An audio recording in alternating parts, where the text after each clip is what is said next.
esta reforma son más las inquietudes que dejan, lamentablemente más las preguntas que quedan que las respuestas por la manera como se ha venido dando el debate. Y vamos a mostrar algunos esquemas desde la perspectiva de los usuarios. No abarcaré todos los ámbitos de esta reforma porque la idea es enfocarnos principalmente en el tema de los usuarios y el acceso a la atención, que es pues lo que más le inquieta a ustedes en este momento. No sé si ya están viendo la presentación. Pienso que si ya Sí, están viendo doctor, la ya se está viendo. Ok, bien, entonces procedo inmediatamente. Hay muchas personas, alguien está admitiendo, ¿verdad? Muchas personas están Sí, tratando de doctor. acceder. Sí, señor. Bien, entonces la perspectiva que vamos a usar es la perspectiva de los usuarios para analizar el proyecto de ley 339 de 2023. Vamos a ver brevemente cómo estamos hoy, cuál es la estructura del proyecto, cuáles son sus generalidades, qué ajustes pretende hacer, sobre todo en el tema institucional. El eje central de la reforma tiene que ver con la eliminación de las EPS y vamos a ver qué hacen las EPS y cómo se pretende reemplazar todas las funciones que ellas cumplen y cómo pretenden organizar la atención. Y al final unas reflexiones sobre el plan de beneficios y algunos interrogantes que deja la reforma que se pretende hacer. Bueno, hoy pudiéramos responder claramente a unas preguntas que nos hicieran. ¿A qué tengo derecho? Bueno, tenemos un plan de beneficios con unas exclusiones que están explícitas, están claras en una norma que dicen esto, tú no tienes derecho a esto, a lo que no tienes derecho el Estado te lo va a financiar directamente, pero debes interponer una acción de tutela. Hay unos beneficios que están incluidos en un plan de beneficios muy amplio, bastante generoso, uno de los más generosos del mundo, y está financiado por la unidad de pago por capitación, que son los recursos que el Estado asigna para el costo de la atención de un paciente en un año. Y hay unos beneficios que están por fuera de ese plan de beneficios que el Estado lo financia por la vía de los presupuestos máximos. A lo que no tienes derecho, pues bueno, interpones una acción de tutela y el Estado te responde. La pregunta es, ¿a quién le pongo la acción de tutela? Bueno, la respuesta clara es, póngale la acción de tutela a la EPS, que la EPS responde por la atención. ¿Quién responde por la atención? La EPS. ¿Quién paga las atenciones? La EPS. ¿Quién organiza la red para que me atiendan? La EPS. ¿Qué entidad identifica los problemas de salud y prioriza esos problemas para que se organice la red para que me atiendan? La EPS. Hoy tenemos respuestas claras a esas preguntas. Quisiera partir de esas preguntas porque al final voy a hacerlas nuevamente a ver si es posible responderlas tan fácilmente como hemos hecho en este inicio. Bien, entonces, el proyecto tiene la siguiente estructura. Son 18 capítulos y estos 18 capítulos tienen en total unos 152 artículos. Se trata de muchos temas, temas como los determinantes sociales, las fuentes de los recursos, las instituciones. Se va a reformar las empresas sociales del Estado. Se va a cambiar el acceso a la atención, el modelo de atención se cambie, pero yo lo resumo en un cuadro. Vamos a centrarnos primero en lo que tiene que ver con la atención de los pacientes. Pudiéramos resumirlo así, de esta forma. Hay unos 12 problemas que la reforma pretende resolver. Problema número 1, el gobierno nacional afirma que las EPS tienen mucho poder. Solución, toca eliminar las EPS. ¿Cómo hacemos? Descentralizamos el fondo que hoy es el mancomunador de todos los recursos, que es ADRES. Creamos el Consejo Nacional de Seguridad Social en Salud y los consejos regionales de seguridad social. Ante la falta de transparencia de la información, que es el problema número 2, Desarrollamos un sistema único de información interoperativo que pueda hacer transparente todas las transacciones del sistema, tanto de las atenciones en salud como de los recursos financieros que se manejan. Problema número 3, EPS dueñas de clínicas de manera directa o de manera indirecta o tácita. Entonces, como las EPS se eliminan, entonces creamos redes integrales e integradas de territoriales de servicios de salud por cada región o por cada territorio. Problema número 4, tenemos una red pública hospitalaria muy precaria con problemas de infraestructura, de dotación tecnológica, biomédica, con escasez de médicos, etcétera. Entonces implementamos un plan maestro de infraestructura, equipamiento y dotación de la red hospitalaria y pudiéramos incluso invitar a entidades privadas para que mediante alianzas público-privadas puedan participar en la conformación y fortalecimiento de esta red. Incluso es un espacio que la ley le abre a las EPS. Como ustedes se extinguen, les dice, las invitamos a que ustedes inviertan aquí en la red hospitalaria, sobre todo en los centros de atención primaria integral y resolutiva. Problema número 5, tenemos talento humano insuficiente, mal distribuido. Entonces el proyecto pretende que se genere suficientes especialistas y que se distribuyan por todo el territorio nacional para cubrir todas las necesidades de talento humano en salud en todas las regiones, con unos incentivos pecuniarios y no pecuniarios para que los especialistas se vayan a esas regiones. Problema número 6, hay una precarización del trabajo del talento humano en salud, personas vinculadas a través de cooperativas de trabajo asociados, empresas de servicios temporales, a través de contratos de prestación de servicios. Entonces el proyecto dice, hagamos un régimen laboral especial para que el talento humano en salud se dignifique y vamos a prohibir por completo todo tipo de vinculación que precarice la relación laboral. Tiene que haber contratos laborales, excepto para los especialistas que pudieran permanecer a través de contratos de prestación de servicios en vista de su escasez. El problema siguiente es la atención primaria en salud poco resolutiva. Entonces se pretende crear unos equipos de atención básica, unos equipos multidisciplinarios y fortalecer los centros de atención primaria a través de los famosos CAPIRS, que son los centros de atención primaria integral y resolutiva en salud. Ante el problema número 8, problema número 10, este es el 8, sí, el 8, falta de acceso efectivo e inequidad en los resultados. Entonces crear territorios de gestión sanitaria para universalizar el acceso a la atención a través de un aseguramiento social sin la existencia de las EPS y lograr intervenir los determinantes sociales de la salud.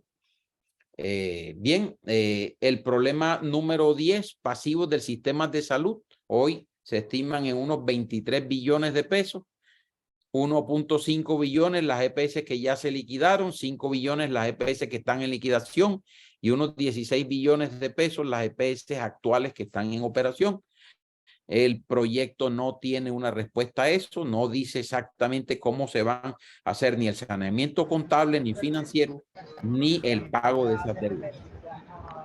Bien, por favor apaguen los micrófonos o el anfitrión puede apagar los micrófonos de algunos que por accidente lo prepararon. Recuerden que las preguntas son al final. La pérdida de la autonomía del médico, médicos formulando pero con intromisión de EPS, diciendo no formules esto, no formules aquello. Esto lo pretende el proyecto de ley resolver de la siguiente manera. Vamos a fortalecer la autonomía y la autorregulación de los profesionales y que los hospitales tengan unas juntas médicas en donde unos especialistas, puedan regular lo que los médicos prescriben para que los médicos no prescriban cosas que no deban, porque no son costo efectivas, por ejemplo. Bien. Estos 12 problemas tienen estas 12 componentes del proyecto, ¿no? Aseguramiento público universal a cargo de ADRES, regionalización del aseguramiento, fortalecer la gobernanza del Ministerio de Salud, el Instituto de Evaluación de Tecnologías en Salud, el Instituto Nacional de Salud se fortalece el INVIMA, se redefine una política farmacéutica y política de acceso a medicamentos y dispositivos, se crea el Consejo Nacional de Salud, el Consejo Regionales. Para cada región habrá un consejo, hay unas 7 regiones, y en cada departamento unos consejos departamentales y unos consejos municipales en cada uno de los 1.122 municipios. Entonces, miren todo lo que se crea: 1.122 consejos municipales, 32 consejos departamentales, 7 consejos regionales, un consejo nacional, y se fortalecen todas estas instituciones. Bien, se fortalece la atención primaria en salud a través de los equipos básicos de atención primaria. Se estima que se van a conformar unos 20.000 entre equipos de atención primaria liderados por médicos generales y unos equipos multidisciplinarios liderados por médicos familiares. Se reestructurarán las redes integrales e integradas de servicios de salud, no por las EPS, sino por las direcciones territoriales de salud. Se eliminaría la integración vertical. El giro directo de ADRES a todas las instituciones prestadoras de servicios se llevaría al 100%, pero habría un manual único de tarifas obligatorio para que las IPS solo puedan facturar de manera clara y expresa las tarifas que están determinadas en el manual tarifario. Cualquier prestador del país, de los actuales prestadores, puede adscribirse a una red siempre y cuando acepte el manual tarifario y acepte ser incluido en la plataforma del Sistema Único de Información Interoperativo obligatorio del Sistema de Salud colombiano. El punto 9, una contratación y una auditoría descentralizada en las oficinas regionales de ADRES. Se crearían unas 40 oficinas de ADRES, una por cada departamento y una por cada región y unas por cada distrito, unas 40 y tantas oficinas regionales. Se fortalecerían los hospitales públicos en infraestructura, dotación tecnológica, biomédica, industrial y en equipo humano, con formalización y dignificación del talento humano en salud, sobre todo en esas empresas sociales del Estado que hoy se conocen como de primer nivel de atención. Por ahí se empezaría. Esto sería un proceso gradual, progresivo. No podría hacerse de un solo sopetón porque no habría recursos para lograrlo de una sola forma. Y por último, la Superintendencia Nacional de Salud se descentralizaría, creando más oficinas en cada departamento y en las ciudades capitales de los departamentos para que la vigilancia pues, pueda ser más efectiva. Bien, estos son 2 elementos que pudiéramos resumirlos aquí en este cuadro, que después se los dejaré en la presentación. Y todavía persisten unas dudas. ¿Qué cosas me parecen importantes, interesantes, en las que hay consenso, que son buenos aspectos del proyecto de reforma al sistema de salud y que creo que en esto nadie tiene ninguna discusión? Estamos de acuerdo en que se regionalice porque, por ejemplo, hoy existen EPS que tienen concentrada su población en ciertos departamentos, pero por el tema de la portabilidad les corresponde obligatoriamente mantener 2, 3, 4 afiliados en 10 municipios regados por todo el país y no garantiza la red hospitalaria de manera efectiva, y es por eso que comienza el proceso a afectar la continuidad de la atención. También hay consenso en que la atención primaria en salud debe fortalecerse con participación social, con veedurías ciudadanas. Todos los elementos de la declaración de Alma Ata pues están recogidos, aunque lamentablemente la exposición de motivos no menciona para nada Alma Ata, pero uno sí mira que los elementos de participación social, del manejo de los determinantes sociales de la salud, todo esto está implícito en la descripción que hacen de cómo fortalecer la atención primaria a través de centros de atención primaria y de equipos extramurales para visitas domiciliarias, unos equipos liderados por médicos generales que tendrán enfermeras, auxiliares de enfermería, psicólogos, etcétera. En eso hay consenso, no hay nada en contra de esta propuesta. De que las redes integrales e integradas de servicios de salud se implementen, esto no es nuevo, eso viene desde la ley 1438 de 2011. Del mismo modo, el punto número 2 sobre los equipos de atención primaria también viene de la ley 1422 la 1438 de 2011, pero lo que tiene este proyecto de bueno es que le mete dinero para que esto realmente se implemente. El giro directo universal desde ADRES a los prestadores, sin situación de fondo, en eso hay consenso. Incluso las EPS estarían dispuestas a que esto se implemente sin que ellas se extingan. Es decir, que solo les giren a ellos sus gastos de administración. Esto no es malo porque va a mejorar el flujo de recursos, el pago va a ser más oportuno y creo que hasta las GPS, tanto ASEMI como Gestar Salud han tenido consenso en cuanto a esto de estar dispuestas a que el giro directo de la prima pura de riesgo de la UPC, de la parte del 92% de la UPC subsidiada o del 90% contributivo, se gire universalmente al 100, en un 100% a los prestadores. En eso hay consenso y va a mejorar el flujo de recursos. También es bueno que los hospitales públicos se fortalezcan. Hay un gran déficit de infraestructura hospitalaria y de dotación y en esto creo que nadie tiene ninguna objeción.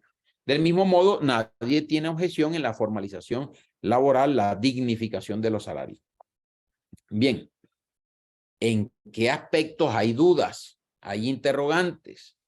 Hay 12 aspectos en donde todavía hay cuestiones por resolver. Y por eso es que, como dije al principio, son más las preguntas que las respuestas que tenemos. Vamos a mencionar las primeras 6 preguntas.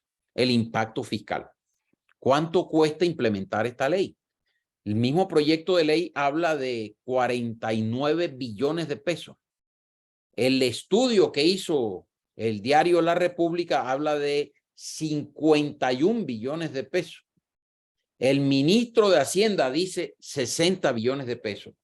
La ministra de Salud dice no es todo el impacto, sino que gran parte de los recursos que están en la exposición de motivos ya están incluidas en la UPC. O sea, lo que ellos pretenden es partir la unidad de pago por capitación, por ejemplo, la actual, los recursos que hoy nutren la UPC, y tomar 508,000 pesos para financiar toda la atención primaria en salud, o sea, los CAPIRS y los equipos de atención básica, y cofinanciarlos con Sistema General de Participaciones, de modo que no todos los recursos son nuevos recursos que hay que buscar, sino que son recursos que ya están en los actuales 80 billones de pesos que maneja el sistema. Pero de que todavía hay dudas sobre el impacto fiscal, las hay. No solamente por el tema de financiar todas las instituciones nuevas, sino porque el proyecto crea una gran burocracia de centralizar todas las oficinas de ADRES, crear 40 oficinas de ADRES. Se habla de unos 35,000 cargos públicos nuevos, la auditoría de cuentas médicas, ya sea que se haga directamente por estas oficinas de ADRES o que se contrate con entidades. Eso tiene un costo que habría que estimar. También está el tema de la formalización laboral, que también tiene su impacto fiscal. ¿Cuánto vale la formalización laboral? El proyecto de ley en su exposición de motivos tiene una respuesta, sin embargo, esas cifras no son tan exactas. Aparte de eso, hay un impacto en el sector trabajo, y es que si acabamos las actuales EPS, ¿cuántos empleos se destruyen? ¿Cuántos empleos indirectos se destruyen también por las IPS que dependen de estas EPS? Son preguntas que todavía tenemos que responder para ver el impacto macroeconómico que tendría sobre el país, y hay que ser responsables en cuanto a esto. La cuarta pregunta es el saneamiento contable del sector. Desde hace años estamos tratando de que las cuentas por cobrar que dicen las IPS casen con las cuentas por pagar que tienen las EPS, y hasta el momento no hay nunca una coincidencia. Lo que sí es claro es que hoy el sistema tiene un déficit, un pasivo de 23.3 billones de pesos, que las EPS que ya se liquidaron quedaron debiendo 1.5 billones, que las que están en liquidación unos 5.5 billones, y que las actuales que están en operación unos 16 billones, de los cuales unos 12 billones son una deuda corriente de la operación corriente de 60 días de operación, que es lo permitido. El saneamiento financiero de esas deudas no se ha podido establecer en el proyecto de ley. No se dice exactamente quién va a asumir esos pasivos. Tenemos claridad de que por el artículo de la Constitución, el Estado es responsable por el daño patrimonial que se cause por daño antijurídico. La decisión del Estado de intervenir las EPS, de liquidarlas, obviamente le genera una obligación al Estado. Aparte de eso, hay un artículo en la Constitución, que es el 365, que dice que cuando el Estado presta un servicio público con unos particulares y les permite a empresas privadas prestar ese servicio público y administrar recursos públicos, luego el Estado no puede retomar el monopolio público de ese servicio sin que previamente se indemnice a los particulares que venían de manera lícita prestando ese servicio. Ese artículo 365 genera una gran duda y es como una espada de Damocles que indica que al acabar con las EPS lo que van a llover son acciones de reparación y demandas civiles contra el Estado. Por último está el tema, el punto número 6, son 12 interrogantes. El interrogante 6 es el tema de dónde vamos a sacar tanta gente para los 20.000 equipos de atención primaria. Se necesitarían 20.000 médicos familiares, 20.000 enfermeras, 20.000 psicólogos, 100.000 auxiliares de enfermería. ¿De dónde vamos a sacar tanto médico general, tanto médico especialista en medicina familiar? Son dudas que todavía tenemos. Hoy parte de esa fuerza laboral existe, pero parte todavía no está y hay una curva de aprendizaje. Mientras se genera ese talento humano en salud, es importante tener claro que va a pasar varios años, por lo menos 5 años, mientras generamos una masa crítica de talento humano que nos pueda echar a operar el sistema de salud como lo pretendemos. Los otros 6 interrogantes son, y son de las que más le interesa a los usuarios, ¿cómo garantizamos la continuidad de la atención y de los tratamientos que hoy están en curso, sobre todo de los pacientes de alto costo, los pacientes que tienen enfermedades huérfanas? Mientras se desmonta este sistema, se crean las 40 oficinas de ADRE, se contratan los auditores, los gerentes, se conforman los consejos regionales, los consejos departamentales, los consejos municipales, los comités de determinantes sociales de la salud, regionales, departamentales, municipales y todo ese montón de instituciones nuevas. ¿Cómo garantizamos que la operación del sistema no vaya a dar al traste con la continuidad en la atención de los afiliados? ¿Quién le dispensará los medicamentos mientras se desmonta el actual sistema y se crean los dispensarios de medicamentos y dispositivos para enfermedades de alto costo en la actualidad? Mientras los hospitales se fortalecen y crean sus dispensarios de medicamentos, o como dice el Plan Nacional de Desarrollo, mientras el Estado comienza a producir medicamentos genéricos de bajo costo para todos. Esto es algo que va a tomar años. Así que esa transición no está clara. La pregunta número 8, el interrogante 8 frente al sistema es la politización del sector. Vamos a crear un Consejo Nacional con unos 40 actores, de los cuales hay muchas personas del sector privado y muchas del sector público, donde los gobernadores, los alcaldes, los directores de direcciones territoriales de salud, gerentes de hospitales públicos, etcétera, van a tener su participación. ¿Qué peligro hay de que no se vaya a politizar las decisiones, sobre todo las que tienen que ver con la articulación de las redes? ¿A quién contrato, a quién no contrato, a quién le remito a este paciente, a quién no le remito? Siendo que la remisión de los pacientes la va a decidir los centros de atención primaria, van a decidir a qué institución de mediana o alta complejidad remiten los pacientes. ¿Cómo garantizamos que los particulares, que son empresarios que están en los consejos regionales, no vayan a cooptar las decisiones que están allí para que se direccionen esos pacientes hacia IPS que son propias de ellos? ¿O cómo sabemos que no se va a politizar las decisiones de la asignación de los presupuestos en vista de gran componente político-administrativo que tendrán en la multitud de organismos colegiados que se crean?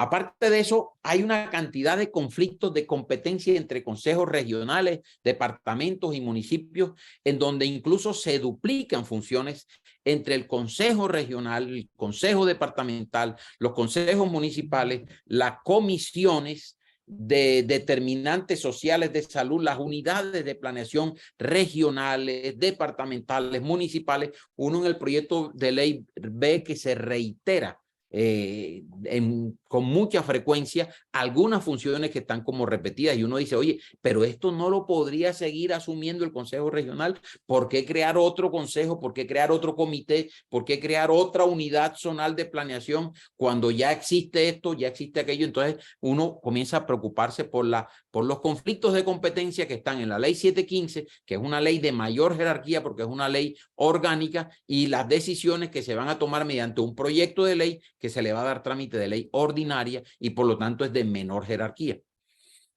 La pregunta 10 tiene que ver con la protección jurídica del Estado cuando se establezca el montón de demandas que ya les comenté por el tema de responsabilidad civil del Estado por el daño patrimonial en los particulares por daño antijurídico. La número 11 es la protección financiera de las familias.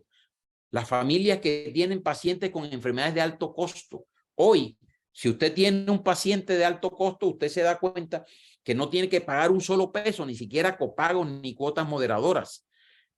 Pero ante el nuevo modelo, no sabemos exactamente quién va a responder financieramente en caso de que la farmacia del CAPIR o la farmacia del hospital le diga no existe este medicamento y usted tenga que interponer una acción de tutela y entonces el juez a quién le ordena que salga el medicamento y quién lo va a pagar. O sea, hay muchas dudas sobre quién va a responder financieramente porque hoy sabemos quién responde. Pero por último está el tema de la utopía del acceso efectivo universal. Constantemente escuchamos tanto a la ministra como al superintendente hablar de que el aseguramiento del 99% no es acceso efectivo del 99%. Y la verdad es que el acceso efectivo en Colombia está por el orden del 74%, no del 99%. Pero la razón de por qué hay una brecha entre el 99% de cobertura en la financiación de los seguros y el 74% del acceso efectivo es que hay unos problemas estructurales que tienen que ver con la deficiencia de la red hospitalaria, deficiencia de médicos especialistas en muchas regiones, y ese es lo que genera la gran cantidad de tutelas en el país. Entonces no existe en ningún país del mundo, ni siquiera Canadá, ni Inglaterra, ni mucho menos Estados Unidos, ni ningún país desarrollado puede garantizar 100% acceso efectivo universal. Acceso efectivo es una utopía. Bien, estas son cosas que uno se pregunta, pero también vienen las preguntas, ¿qué va a pasar con esta cantidad de EPS que hoy sabemos que no cumplen estándares de habilitación financiera y que se van a cerrar?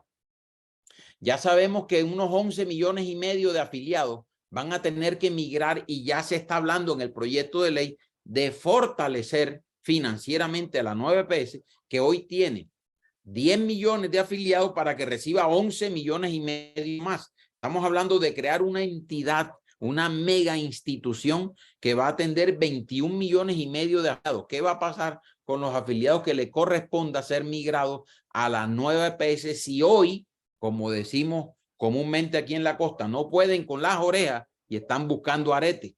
Entonces, estas son preguntas que uno tiene que responder con seriedad porque lo que está en juego es la continuidad de la atención de muchas personas, millones de personas, cientos de miles de pacientes de alto costo y con enfermedades huérfanas están dependiendo de estas decisiones que se tomen hoy en esta reforma que es bastante controversial y que tiene más interrogantes que respuestas.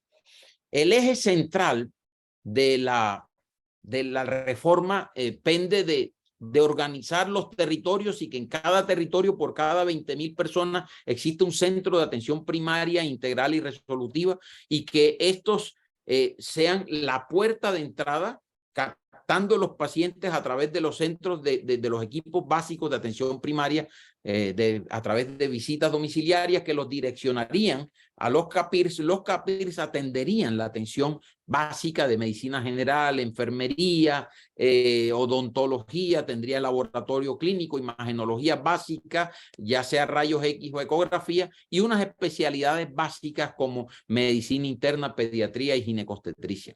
De aquí, cuando se requieran atenciones más complejas, el paciente debe salir de allí con sus medicamentos ambulatorios. Los medicamentos ambulatorios se los tienen que dar el mismo CAPIRS de lo que compre los hospitales más grandes, porque esa es otra de las cosas que dice el proyecto. Las compras globales van a ser a través de los hospitales públicos, que ahora ya no van a ser empresas sociales del Estado, sino instituciones de salud del Estado, que serían las que se agrupen para hacer compras colectivas y compras masivas, y estos medicamentos, insumos, dispositivos médicos quirúrgicos vayan a las bodegas de cada hospital de la red y de cada CAPIR.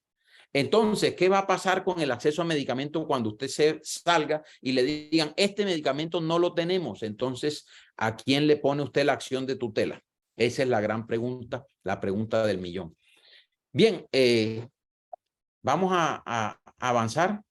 Y yo quisiera en un solo cuadro tratar de resumir la maraña de instituciones nuevas que se está tratando de implementar a través de este proyecto de ley. Entonces, lo que ustedes ven en rojo son las instituciones nuevas que aparecen a través del proyecto de ley.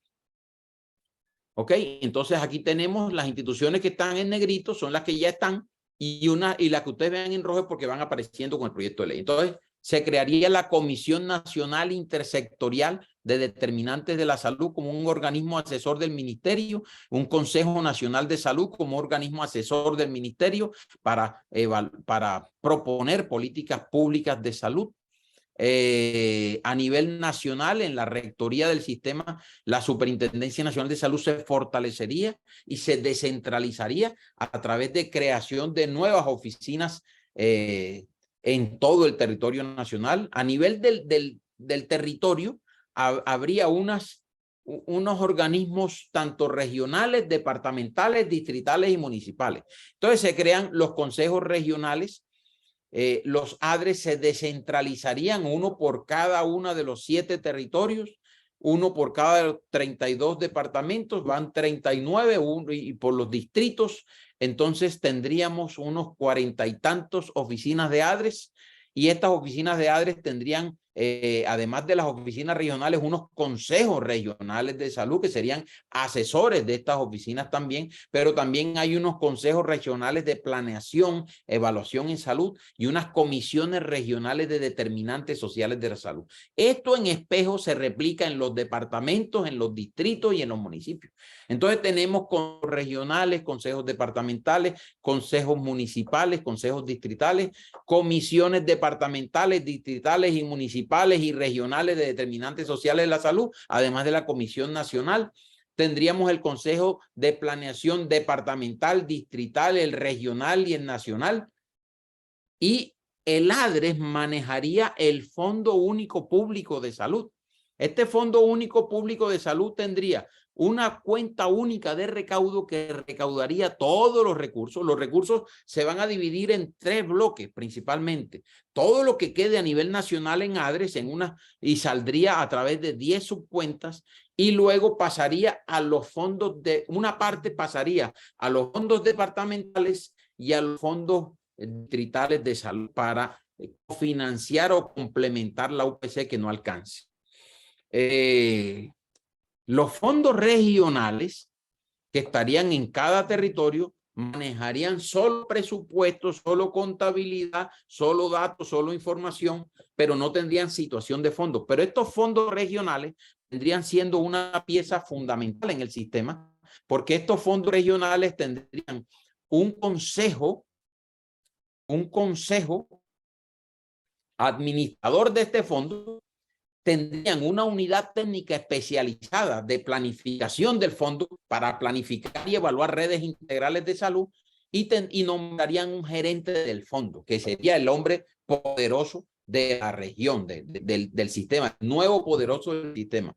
Entonces, de aquí los recursos pasarían sin situación de fondos directamente a las IPS, pero pasaría la información de los pagos a través de los fondos regionales, y estos fondos regionales, junto con las direcciones territoriales de salud, con la cooperación del Ministerio de Salud y la coordinación regional de redes de servicio y la coordinación departamental de redes de servicio, serían los encargados de articular las redes integrales e integrales de prestaciones de servicios de salud para que los fondos regionales las contraten y entonces los fondos regionales determinan mediante la auditoría de cuentas que se hagan aquí en las oficinas regionales de ADRE a quién se le paga y a quién no se le paga. Cuando el giro directo salga de aquí, el archivo de a quién le van a pagar, llega a ADRES para que ADRES del Fondo Público Nacional pague a los prestadores. A los CAPIRS, ¿cómo les llega la plata? A los CAPIRS, que son los centros de atención primaria, junto con sus equipos de atención primaria en salud, les va a llegar una asignación por unos presupuestos tipo. Habrán 4 tipos de CAPIRS. Realmente, como dice el estudio que hizo el doctor Carlos Humberto Arango, hay unos nodos primarios tipo 1, tipo 2, tipo 3 y tipo 4, pero en el proyecto de ley solo se hablan de tres tipos. Básicamente, estos lo que tienen es definido una planta de personal, una infraestructura, una dotación tipo, y tiene un costo determinado de cuánto vale el funcionamiento de estos CAPIRS, y entonces la UPC se partiría en 2 y se tomarían 508.620 pesos per cápita para financiar todos los CAPIRS. Entonces cada CAPIR que tendría entre 20.000 y 25.000 se multiplican los afiliados que estén adscritos a ese CAPIR y con eso se le asigna un presupuesto. Eso sería una especie de subsidio a la oferta, no sería por facturación, pero estos podrían complementarse si no alcanzara el dinero con asignaciones adicionales que vendrían del Fondo Único Público Nacional, de la subcuenta llamada Servicios Ambulatorios y Hospitalarios Especiales SAES.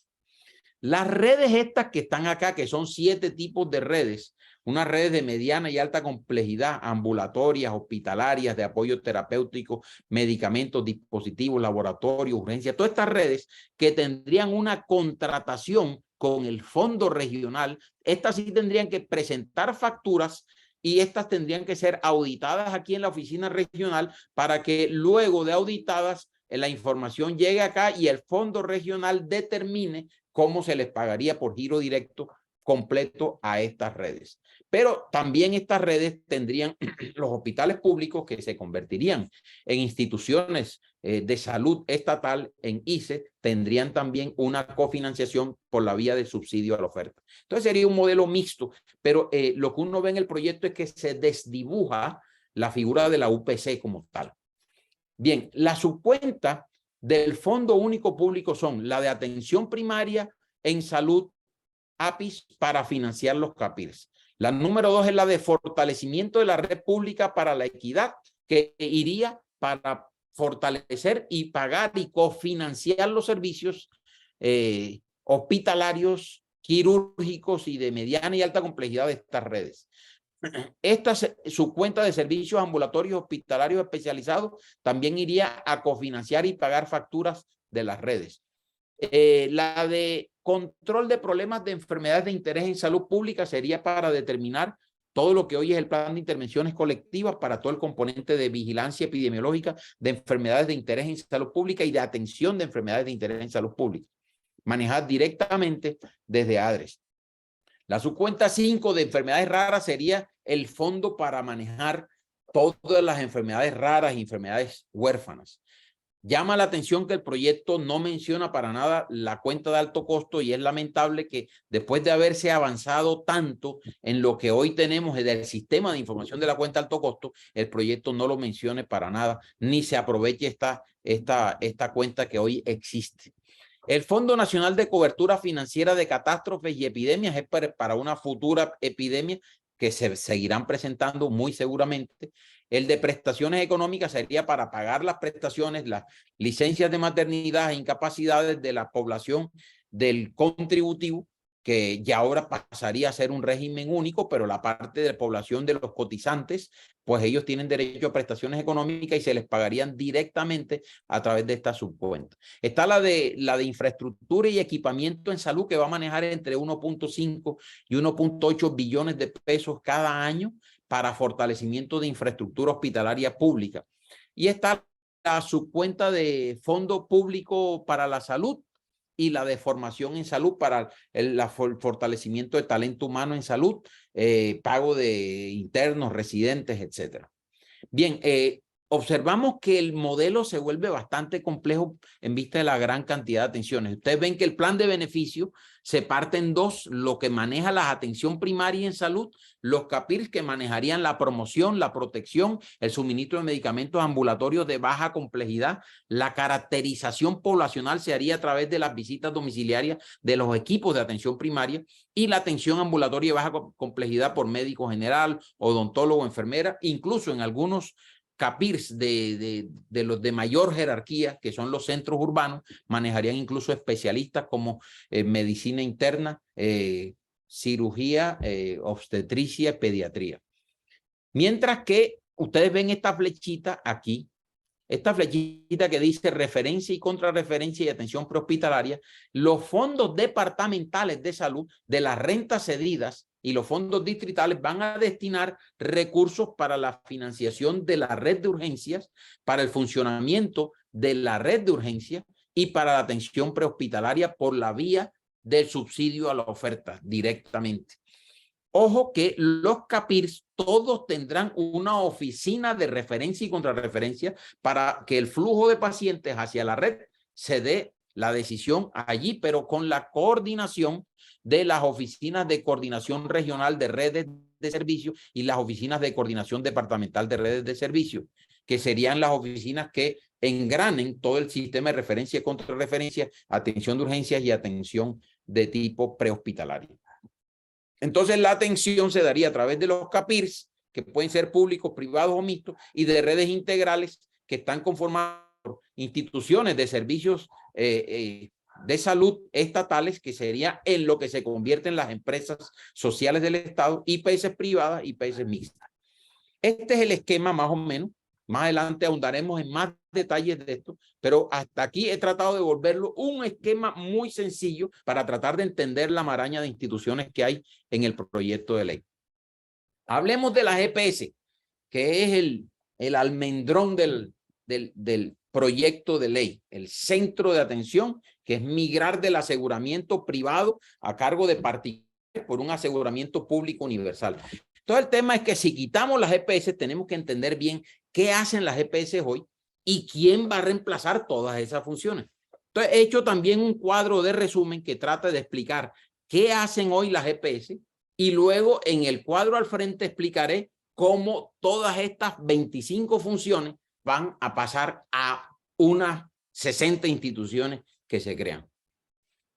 La ley 1122 de 2007, en el artículo 14, define qué es aseguramiento en salud. Y en aseguramiento en salud define 5 elementos. Administración del riesgo financiero. No es una simple intermediación financiera. Administración del riesgo financiero. Gestión del riesgo en salud. Articulación de la atención en salud. Gestión de la calidad de la atención y representación del afiliado ante los demás actores. Estos 5 elementos, que serían como los 5 macroprocesos del objeto social de las GPS, se dividen en 25 procesos. Vamos a ver cuáles son.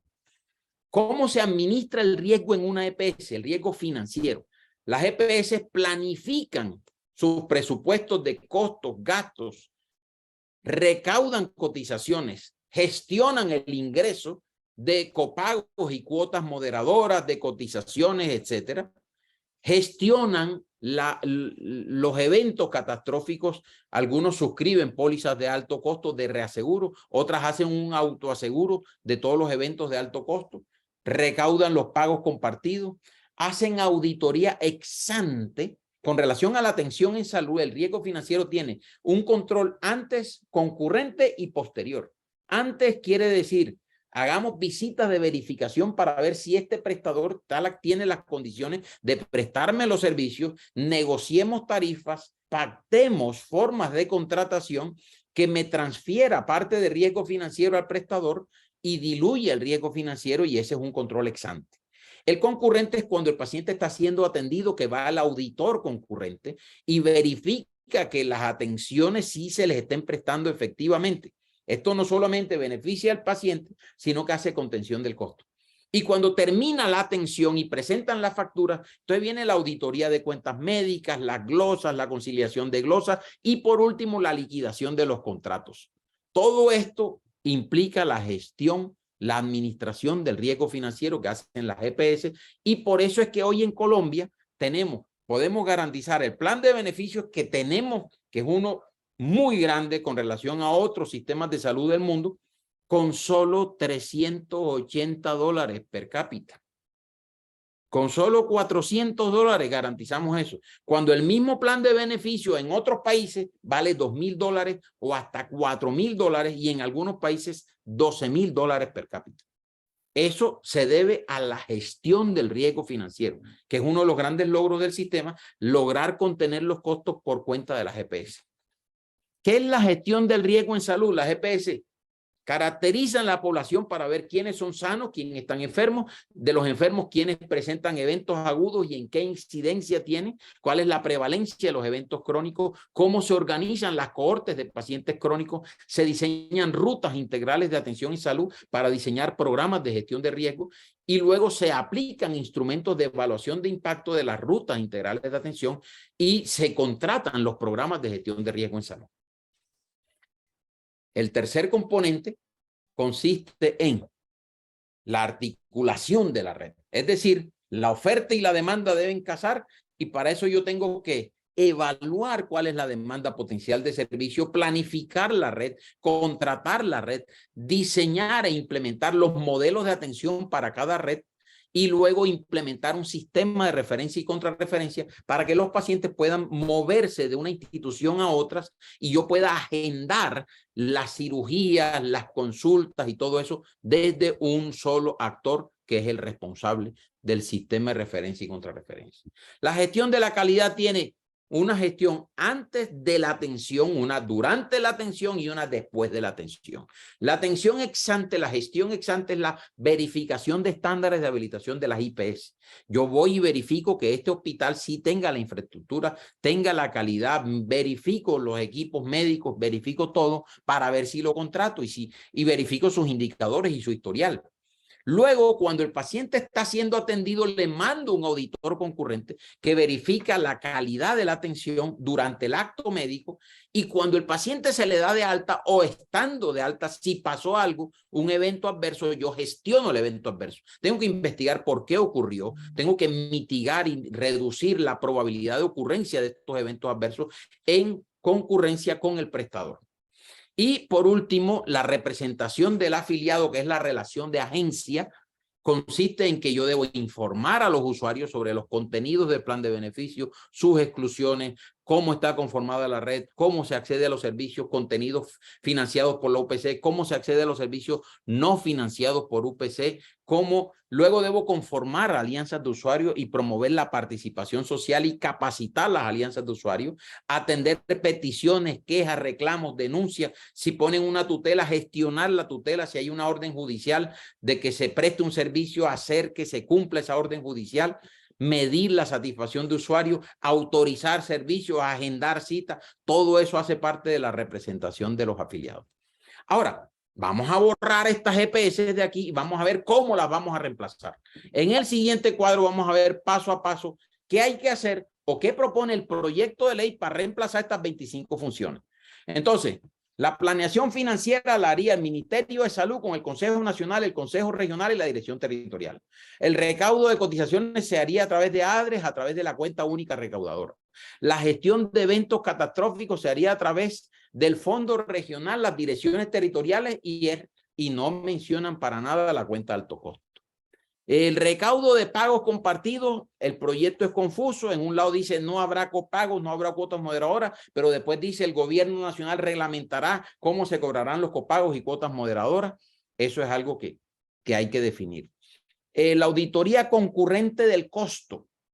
El proyecto de ley aspira de manera ingenua que los médicos se van a autorregular, cuando sabemos que los médicos están muy influidos por la industria farmacéutica y que aparte de eso cada clínica va a armar una junta de médicos en donde los colegas van a visitar, van a auditar el acto médico de sus colegas. Aquí va a haber problemas por el problema de los egos de los médicos. Y por último, la auditoría ex post de cuentas y liquidación de contratos, aquí dicen que las oficinas regionales de ADRE son las que van a auditar esos millones de facturas mensuales que mueven, los 6 billones de pesos que mensualmente corren y se facturan a las EPS en Colombia. Cuando sabemos que ADRES hoy solo tiene la capacidad de auditar el 25% de las facturas de SOA y hay un 75% de rezago en la auditoría de cuentas, ahora estamos diciendo que van a auditar no solamente el 75% de las de SOA que no auditan, sino que les vamos a meter 1 millón más de facturas todos los meses, en donde hay por cuenta unos 6 billones de pesos para que ADRES también lo audite a través de unas 40 oficinas regionales recién construidas, recién implementadas y con personal nuevo que van a contratar. La gestión del riesgo en salud. ¿Cómo se va a hacer la gestión del riesgo en salud? Algo importante. La dirección territorial harán la caracterización poblacional con los CAPIRS y los equipos de atención primaria en salud. Luego llevarán eso a la comisión departamental o distrital de determinantes sociales de la salud para hacer el análisis de los riesgos y luego la unidad zonal de planeación y evaluación de salud departamental o distrital hará los documentos de las rutas integrales y las cohortes de pacientes y la conformación de los programas de gestión de riesgo en salud.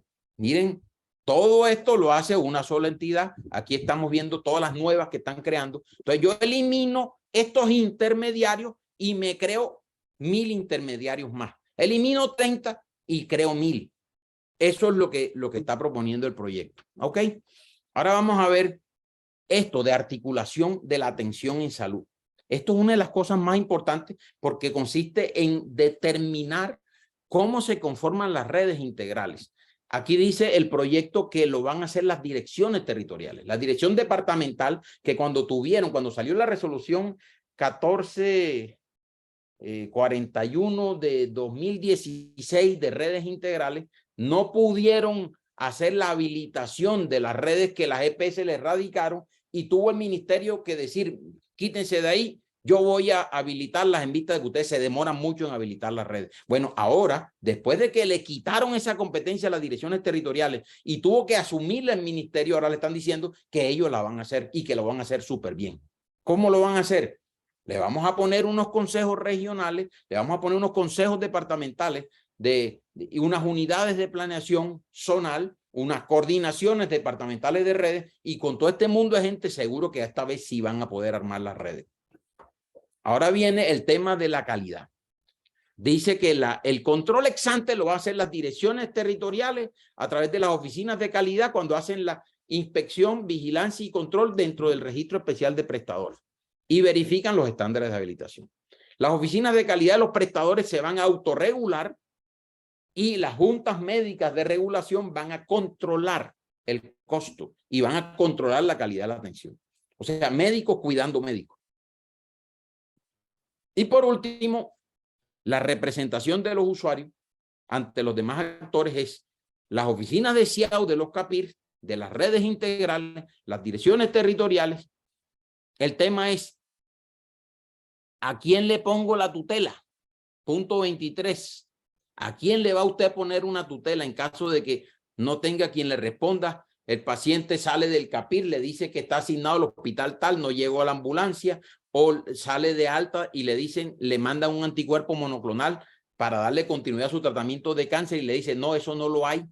Espere un momentico, y entonces viene la autorización del Comité Regional de Redes que tiene que esperar la consulta de la Coordinación Departamental de Redes, pero que también tiene que esperar la autorización del Consejo Departamental o Distrital de Planeación de Evaluación en Salud o del Consejo Regional. Entonces comienza la cantidad de consejos y unidades a tirarse la bolita y usted dice, ¿a quién le pongo la tutela? ¿Quién me responde?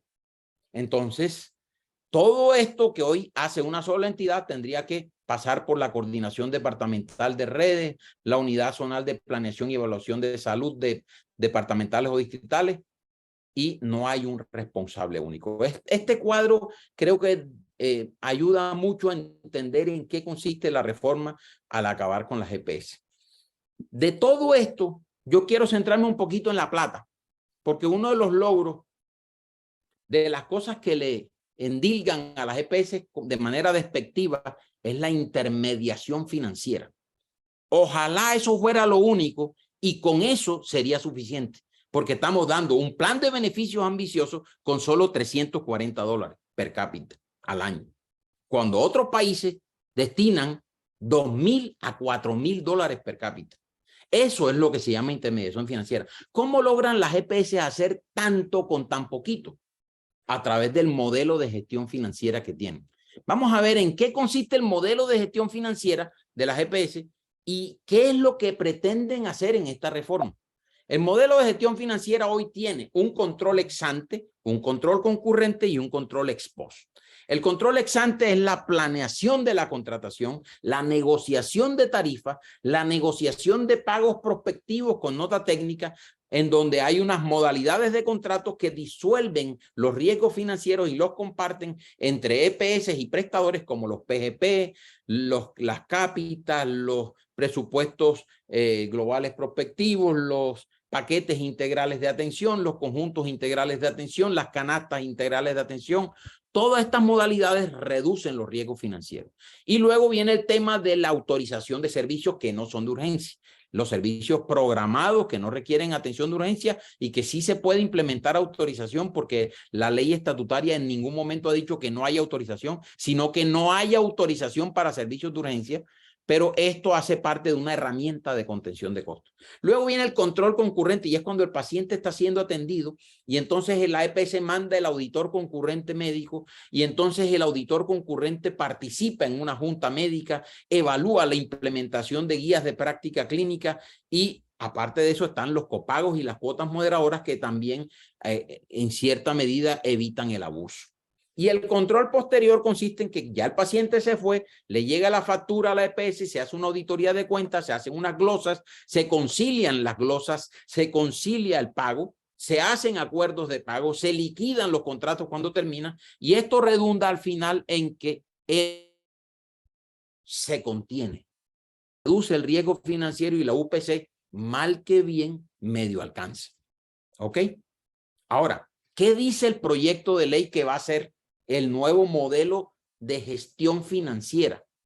Aquí está diciendo que el control previo es que no va a haber autorización, que el médico tiene autonomía para recetar lo que le da la gana, que el médico se va a autorregular él mismo y que va a haber un manual tarifario único cuando el manual solamente contiene costos cuando se trata de un contrato por evento. No sirve para contratos de pagos globales prospectivos o de cualquier modalidad prospectiva. De manera concurrente, el proyecto de ley insiste en que el médico se autorregule, el médico en su código de ética evita prescribir cosas que no necesita y que en caso de que el médico se escache, la IPS va a tener una junta de médicos pares, evaluadores, que le va a decir, hey, cálmate, hey, se te fue la mano con este medicamento, hey, no mandes eso, ese antibiótico no es de primera, no es de segunda línea. Es de segunda línea, no es de primera línea. Mira, vamos a probar primero con trimestoprim sulfa. No le pongas una quinolona a esta infección urinaria, por ejemplo. Entonces, esta junta de pares es la que va a regular el costo. Y el control posterior es que ADRES va a hacer la auditoría de millones y millones de facturas que van a llegar todos los años. ¿Ok? El resultado que se espera de este modelo, obviamente, es que los recursos no van a alcanzar. Así como hoy hay un incentivo perverso. ¿Ustedes recuerdan cuando se proliferaron IPS para eventos catastróficos que le facturaban al FOSIGA y llegaron a facturar 1.5 billones de pesos anual al FOSIGA? Esto es lo que va a pasar, que hoy las facturas que las IPS hacen a las EPS, que van entre 5.6 y 6 billones de pesos mensuales, estoy casi seguro que van a ascender en los primeros meses a 7 u 8 billones de pesos mensuales. ¿Por qué? Por el modelo financiero que está planteando este sistema o esta reforma planteada. Entonces, ¿cómo van a atender los pacientes? ¿Cómo se va a organizar? Ustedes ya vieron el esquema que hicimos, pero piensen en esto. La red no es suficiente. Hoy en Colombia hay 63,000 prestadores, de los cuales como profesionales independientes aparecen 49,000. Hay 11,300 IPS, de las cuales 1.000 son públicas y 10.000, o sea, el 91% son red privada, 18 son mixtas. La organización del territorio indica que los prestadores de servicios despliegan su operación en unas 20.123 sedes o nodos de atención, de los cuales 16.436 corresponden a entidades privadas, 60 sedes son mixtas y 3.600 sedes son públicas. Esta es la situación actual de la red que existe. El proyecto está diciendo, vamos a partir el país en unas 7 regiones. El proyecto en la exposición de motivos muestra una cosa, pero el proyecto, el articulado, habla de las subregiones con la que el DNP reparte las regalías y difiere un poquito de este mapa, un poquito, pero no importa. Al final es que estas subregiones, estas regiones funcionales, van a ser partidas en 91 subregiones. Estas 91 subregiones van a tener su sistema de referencia y contrarreferencia propio, van a tener su propia red integral de prestadores de servicios y sus propios CAPIRs. ¿Ok? Ahora, la pregunta es, ¿este modelo de territorialización funcionará? Bueno, hoy ha venido funcionando de esta manera. Este flujo que ustedes ven, yo no sé si alcanzan a ver las flechitas, muestran cómo se mueven los pacientes de una ciudad a otra en el actual sistema, dadas las deficiencias de ciertos municipios en cuanto a la oferta existente. Pero la pregunta es, ¿podrán las direcciones territoriales de salud, junto con los consejos o comisiones de regulación de redes recién creadas, armar estas redes tomando en cuenta las dificultades y particularidades de nuestro país? ¿Valdría la pena desechar 30 años de aprendizaje de las EPS que han venido por 30 años mal que bien haciéndolo con los errores que tengan? ¿Será que la curva de aprendizaje de los funcionarios de las secretarías departamentales les permitirá tener en cuenta todos estos componentes, como por ejemplo la diversidad climática que genera hoy en Colombia una diversidad de perfiles epidemiológicos? O por ejemplo, que el país está dividido en 3 cordilleras, tiene unos 5 enormes ríos que parten el territorio en 8 regiones naturales con características demográficas y epidemiológicas distintas. ¿Tendrán las direcciones territoriales la capacidad de tomar en consideración los problemas que hoy han venido lidiando por 30 años las EPS de conflicto armado, en donde el país de 1.122 municipios, el 30% del territorio nacional está en situación de alto riesgo por conflicto y que tenemos 15 regiones en conflicto armado por más de 50 años? Sería que las direcciones territoriales de salud tendrían la capacidad de organizar redes en medio de tanta pobreza, en donde el 88% de los municipios, debido a los problemas de conflicto armado, están presentando problemas de pobreza multidimensional. Vamos a echar por la borda 30 años de experiencia de organizar redes con modelos de atención diferenciales según los grupos étnicos que por 30 años han venido aprendiendo a organizar las EPS. Miren cómo está la diversidad étnica en nuestro territorio, en el país. Colombia tiene 633 municipios que no tienen ninguna sede en su zona rural. 183 municipios que tienen una sola sede, solo en las zonas rurales. Hay 20.328 sedes de IPS, de las cuales 1.964, o sea, solo el 9.7% son sedes rurales.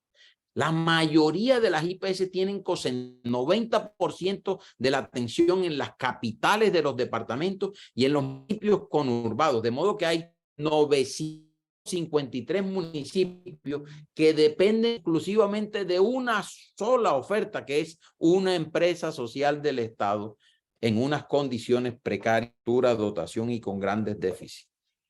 Entonces, el proyecto lo que pretende es organizar, configurar los portafolios de los CAPIRs por cada uno de las subregiones. Recuerden, 91 subregiones que están conformando, que conforman las 7 regiones.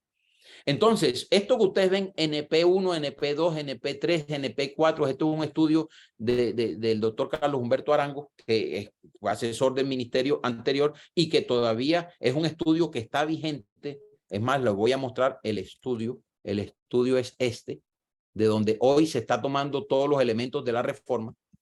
Este estudio que está aquí, propuesta de redefinición de las características de operación de los hospitales públicos, es un estudio contratado por el ministerio para modelar la prestación de servicios, un documento de 500 páginas, un excelente estudio que hizo el doctor Arango.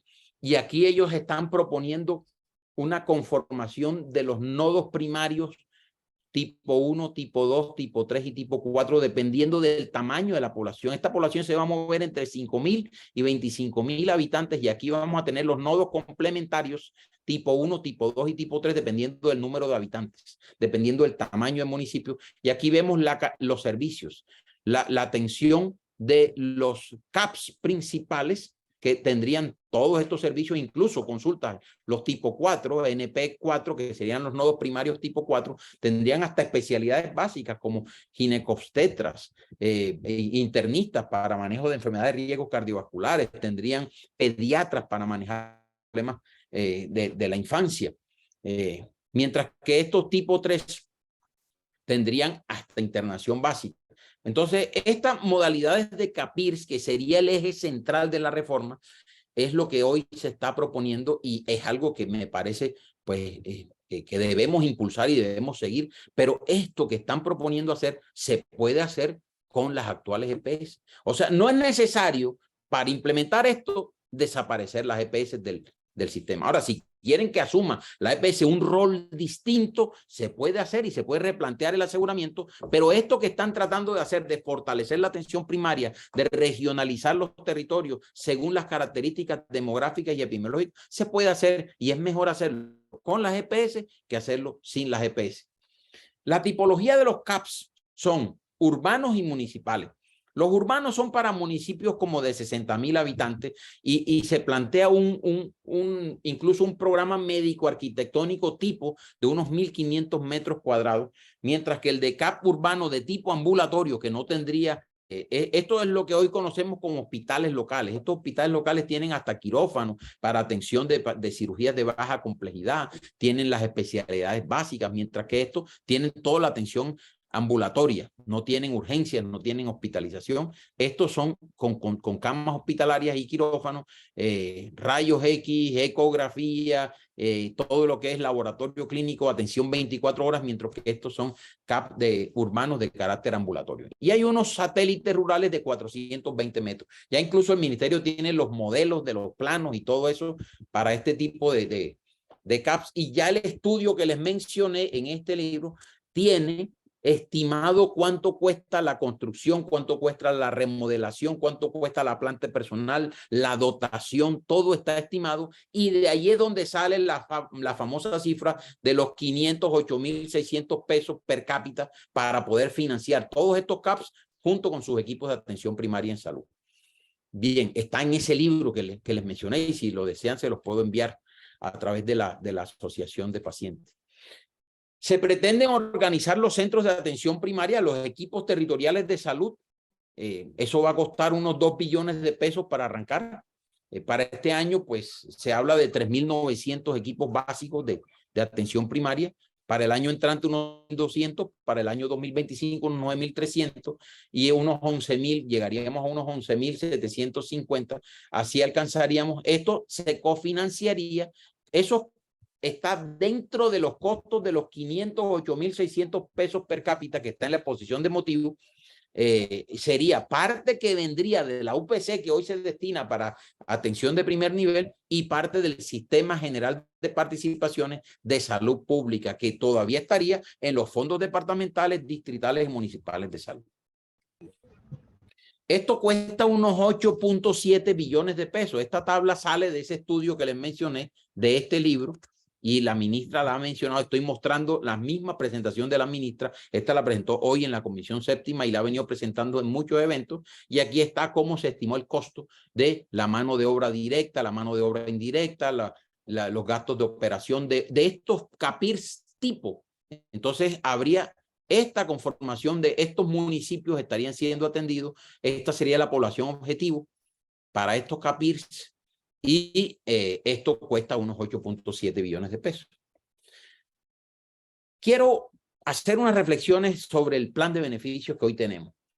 Yo he mencionado ya en varias ocasiones de que tenemos un plan de beneficio excelente, un plan de beneficio garantista, que ha venido creciendo a peso de órdenes judiciales, obviamente, sí, y del impulso de las asociaciones de pacientes como ustedes, que ha venido reclamando sus derechos, y en la medida en que se reclaman los derechos, los jueces han ido siendo coherentes con el derecho fundamental a la salud, y el plan de beneficio ha venido creciendo. El hecho es que hoy Colombia, de la tabla mundial de códigos únicos de procedimientos en salud, de 9.494 procedimientos, nuestro sistema de salud financia con UPC 9.197, o sea, el 97% casi de todos los procedimientos que existen en el mundo, en Colombia, están aprobados dentro del plan de beneficio. Y los que no están financiados por la UPC, o sea, estos 275, que son el 2.9, Colombia también lo financia con presupuestos máximos. Y estas exclusiones taxativas, estas 18, ahí se pelean y por vía de tutela muchas de ellas, incluso estas 4 que entraron del fondo de emergencia. Entonces, Colombia hoy tiene un plan de beneficios claro, diáfano, ambicioso, generoso, garantista, y las EPS lo prestan con $350 per cápita anual. Cuando este mismo plan, si ustedes miraran, no sé si tenga tiempo, pero quiero mostrarles una herramienta que es de acceso público. Miren aquí, entran al Instituto Mundial de Metrología en Salud y usted puede ver el gasto per cápita, las tendencias del gasto. Aquí está el gasto total. Yo voy a coger el gasto per cápita. El gasto per cápita, voy a quitar el gasto global y voy a poner aquí Colombia. Y voy a poner aquí Colombia. Pero voy a comparar Colombia con los países de alto ingreso. Y miren que no les estoy diciendo mentiras. Y voy a coger ahora de 1995, porque aquí está proyección hasta el 50, pero voy a traerme hasta este año, 2023. ¿Qué me dice esto? Que los países de alto ingreso con que la ministra nos compara, de que son la berraquera, obviamente estos países, el gasto per cápita, miren, está en $6.500 per cápita. Ahora, yo voy a coger no el gasto total, vamos a coger nada más el gasto público. El gasto público, o sea, para que equivalga a la UPC nuestra. La UPC promedio de estos países está en $4.000, mírenlo ahí, 4.0K. El intervalo de confianza es 3.9 a 4. Y Colombia, el mismo plan de beneficio, lo financia con $407. Ahí está. Esto es el año 2023. Mírenlo ahí. Miren que no estoy mostrando carreta. Doctor Orozco. Dígame. Doctor Orozco, buenas tardes. Aquí Ronnie Suárez, agradeciendo pues la presentación tan valiosa y agradeciendo también a casi 600 personas que estuvieron conectadas en este espacio. Pues de los usuarios y de los pacientes. Quisiéramos abrir una ronda de preguntas que nos abarque unos minutos. Por favor, quisiéramos que cada persona con una pregunta la digite en la casilla del chat y Yolima puede ir moderando su pronunciación para el doctor Orozco, por favor. Sí, señor. Claro. Quedo atento a las preguntas.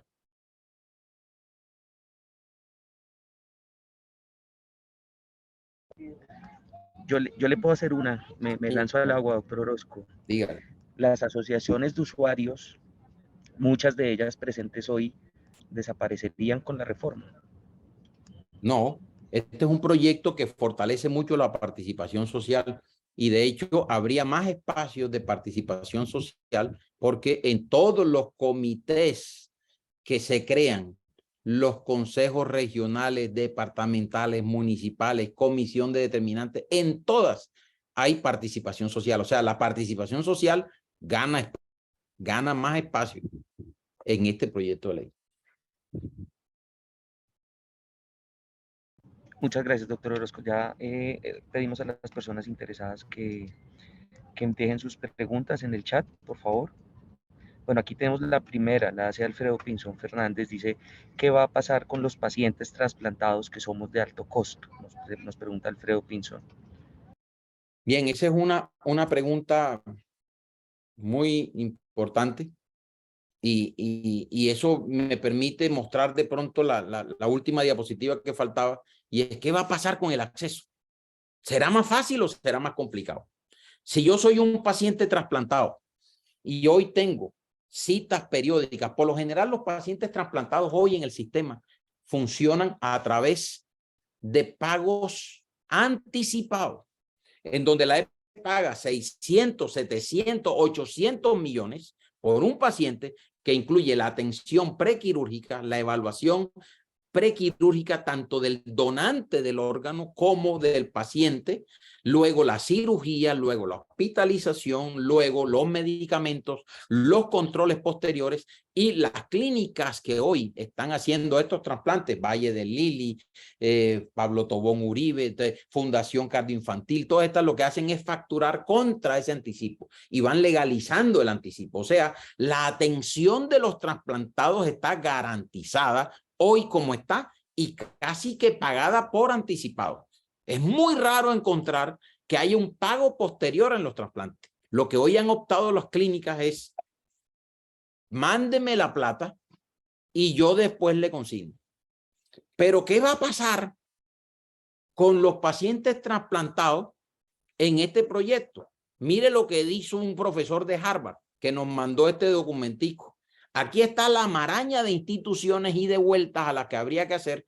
No se ve, obviamente, yo lo tengo acá en un PDF, pero básicamente el trámite va a aumentar.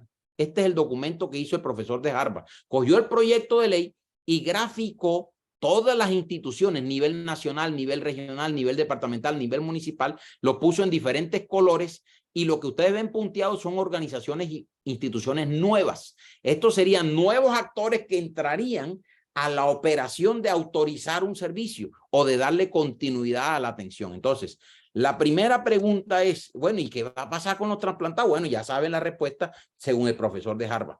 Pero ¿qué dijo la Academia de Medicina en el comunicado oficial que sacó ayer? En el comunicado oficial que sacó ayer, la Academia de Medicina manifiesta que está muy preocupada por la continuidad de la atención de los pacientes de alto costo. Yo estoy seguro que ustedes ya leyeron este comunicado y ellos están supremamente preocupados por esto. Aquí les quisiera resaltar.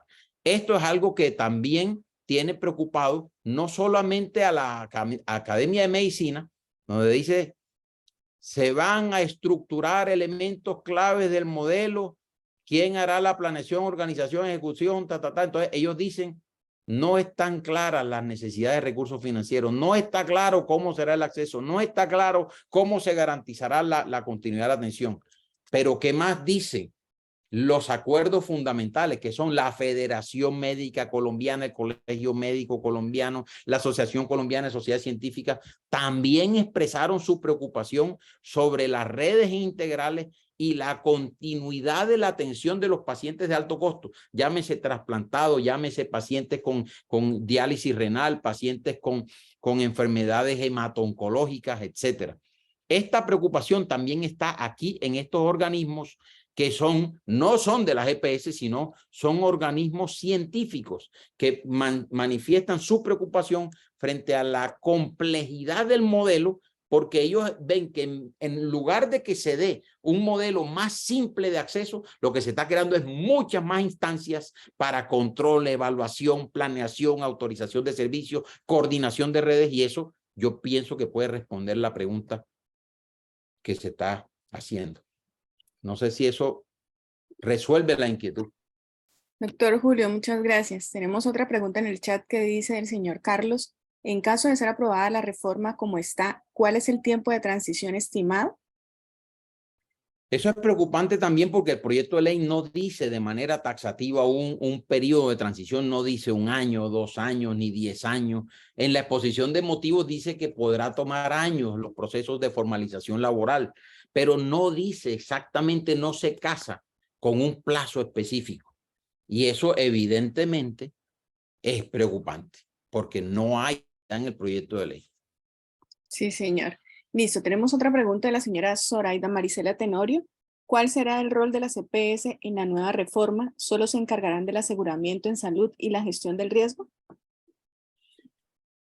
En una reunión que hubo el viernes de la semana anterior a la radicación en presidencia, se había dicho, el ministro del Interior salió a dar declaraciones diciendo no se acaban las EPS, pero la realidad es que el proyecto de ley acaba por completo las EPS. Las EPS desaparecen.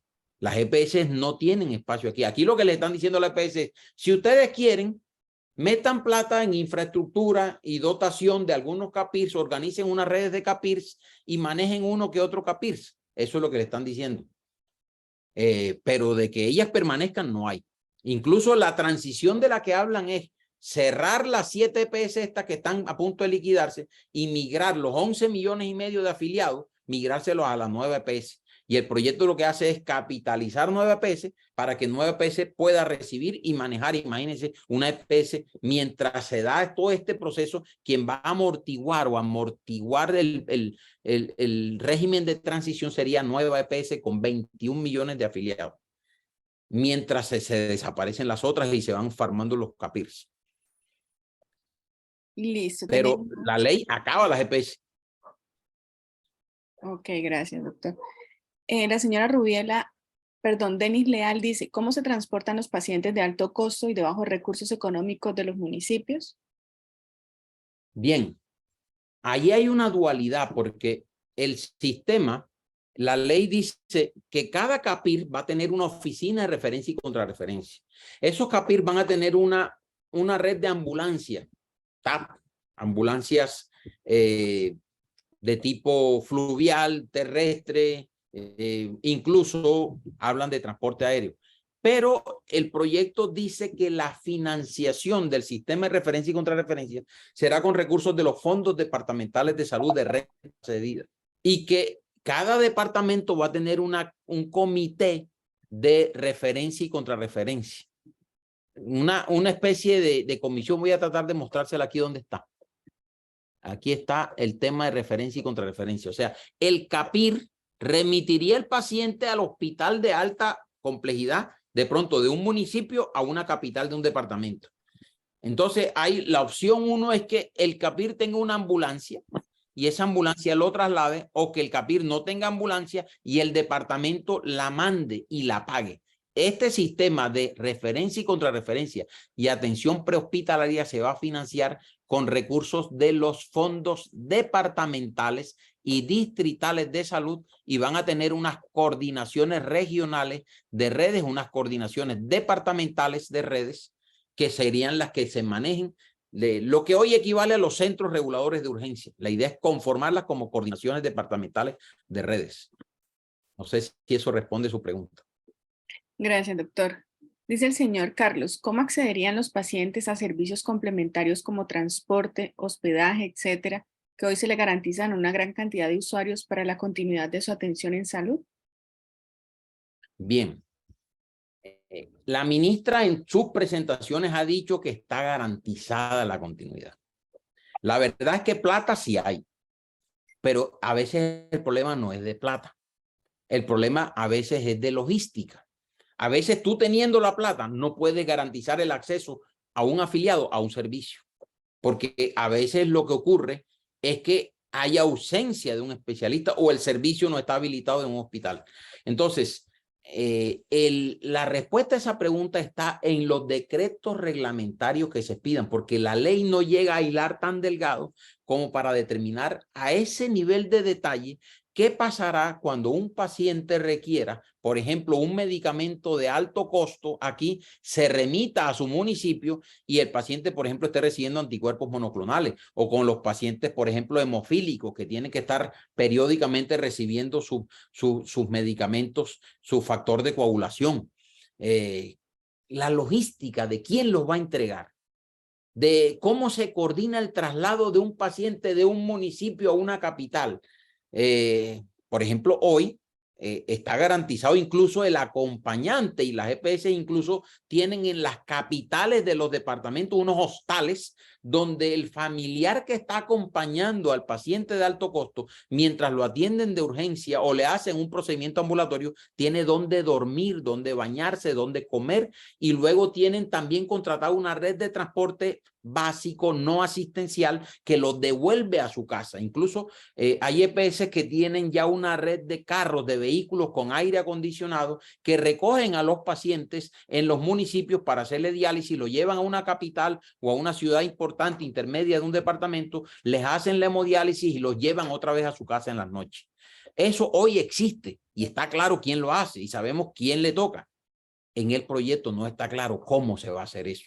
Dice que el gobierno nacional reglamentará. Lo que no sabemos es cuánto tiempo va a implementarse eso, en cuánto tiempo van a salir los decretos reglamentarios que nos digan ya, hilando delgado, cómo se va a garantizar cada una de la continuidad de la atención de todos estos pacientes de alto costo.